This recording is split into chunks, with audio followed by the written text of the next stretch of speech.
Kirby Smart is a pissed off dude right now. And if you're a Georgia fan, you have to absolutely love that. But if you're not a Georgia fan, that is a complete nightmare. I'm telling you right now, Kirby's pissed at the SEC officials. He's pissed at ESPN and all the doubters. 2 weeks ago, he was pissed at Georgia fans for not bringing their best against Auburn. And he is not a happy guy right now. And I'll tell you what, when Georgia loses a game under Kirby Smart, and that's what I'm going to talk about in this video, really, they're a different team. And they did not play their best against Auburn and Mississippi State after that Alabama loss. But I'm telling you right now, that pissed off Kirby a lot. It pissed his team off. And they didn't need to play their best against Auburn and Mississippi State. They got through the game. They played okay at times. They looked like they had some concerns at times. And that's when the doubters came in and say, you know what? The defense is giving up too many explosive plays. They can't get the run game going. Carson Beck's too inconsistent. Georgia can't go to Austin and win, right? I picked Texas to win the game. I was wrong. I thought it'd be close. I thought Texas would win. Hand up.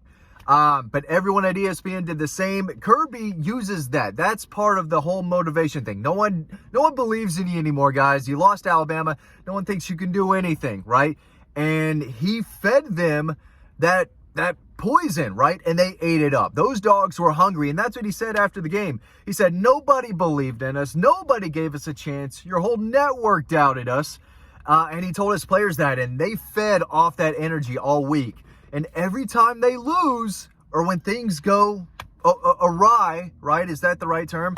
He feeds this exact same thing to his players. After they lost to Auburn in 2017, that everyone said that, Auburn exposed Georgia, right? Well, what did Georgia do? They beat Kentucky the next week in Athens, 41-13. They looked great. They crushed Tech, just curb stomped them, 38-7 in Athens. They beat Auburn again just a few weeks later. They beat Oklahoma and damn near won the national championship. They were a different team that needed that loss to Auburn to get to where they almost got. But you could see that woke them up, and they needed to be woken up. That woke them up, and they almost won the title. And maybe that's what they needed against Alabama. Maybe it's too early in the season to say that, but they lost that game, and they played with a different fire in Austin compared to when they, were playing in Athens against Auburn and Mississippi State. They went to Austin saying, hey, the season can change right now. We're here to eat, right? And Kirby, again, said afterwards, which is a great soundbite, right? We're not here to meet Matthew McConaughey or the bells and whistles. I think that's what he said. We're not here for the flash and the dance and the cowboy hat and this and that. We're here to eat. That's our intent. We're hungry dogs. We're ready to prove everyone wrong. And no one believes in you, guys. No one believes in you. Old Matt DeBerry at Dawg Post, he thinks Texas is going to win. He's an idiot. Go prove him wrong. And they did that against LSU. They lost that game on the road in Baton Rouge in 2018. What'd they do the next week? They regrouped for 2 weeks and beat Florida, number 9 Florida, 36-17. They beat number 9 Kentucky the week after that, 34-7. They went up to Lexington and scored 30 points. That sounds crazy, right? But it happened. And then they beat number 24 Auburn at home, 27-10. Crushed Tech, 45-21.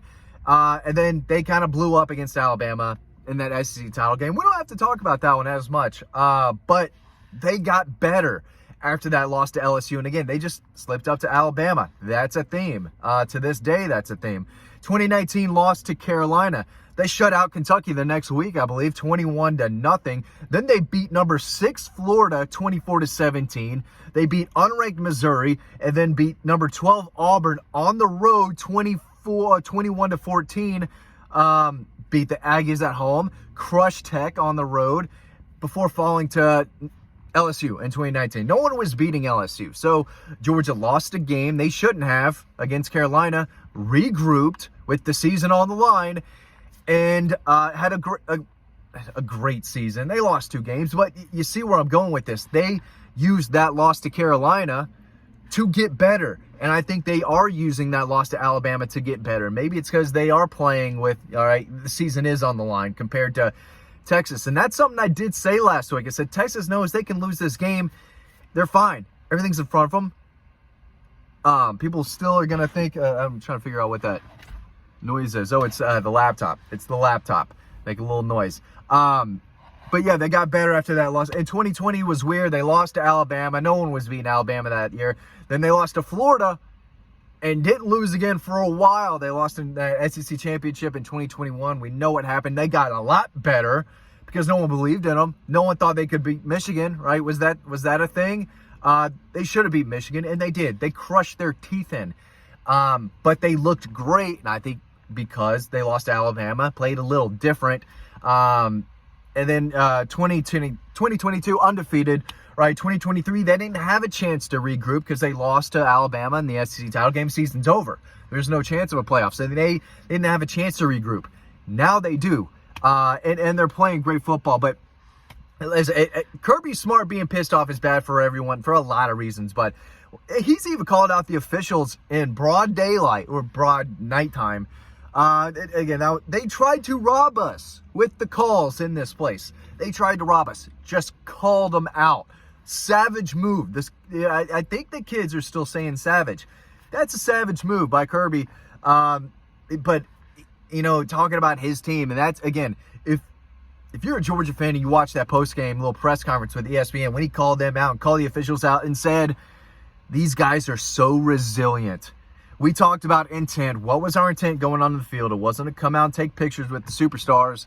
Like I said earlier, they came out for war. They came out, and this team has been battle-tested. They were battle-tested in Lexington, in Tuscaloosa, in Atlanta against Clemson for that first half. That was the first half fight. They fought hard and then kind of carried that game away. And Auburn, Mississippi State, little bit of a fight with those two, but they were battle-tested heading into Austin, and Texas wasn't ready for a battle. They haven't had a battle all year. This is their first big battle. And Georgia said, oh, this is how you do it.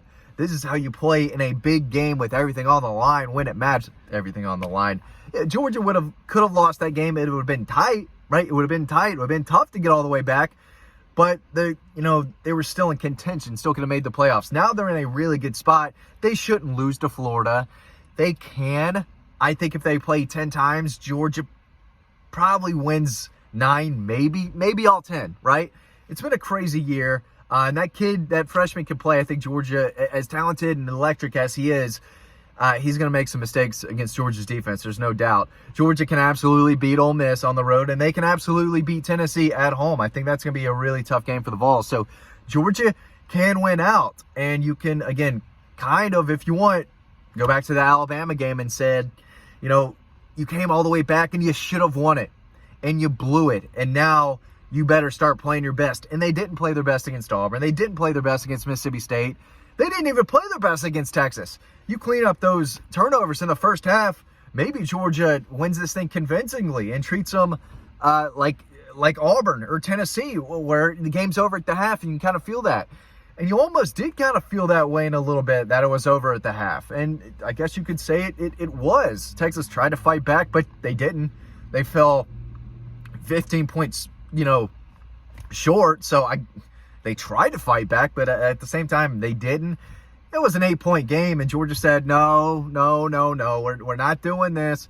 We're going to end you. Carson Beck had the drive he needed to. He was bad for almost the whole game, except for that that drive.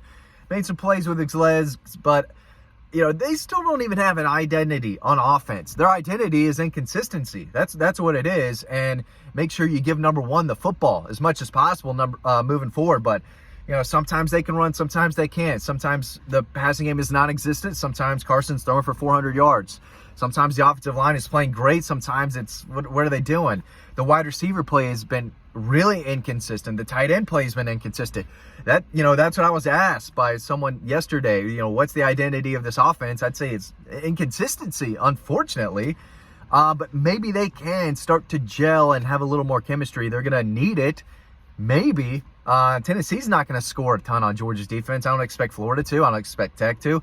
And Ole Miss could sure have some trouble as well. So maybe Georgia doesn't need to prepare for a shootout until the playoffs. I don't know, but it'd be nice to see them really get that going and start being a little more fluid, a little more consistent.